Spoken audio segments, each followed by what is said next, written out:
بیابان بود زمستان بود، بوران بود سرمایه فراوان بود، یارم در آغوشم هراسان بود، از سردی افسرده و بیجان بود،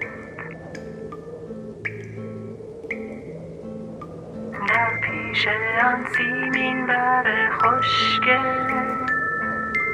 از جسم و جان خود بودم غافل، می کوشیدم بهرش از جان و دل، می بردمش با خود سوی منزل.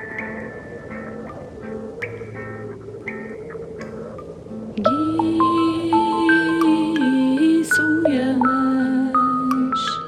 از باد و باران گشته آشفته،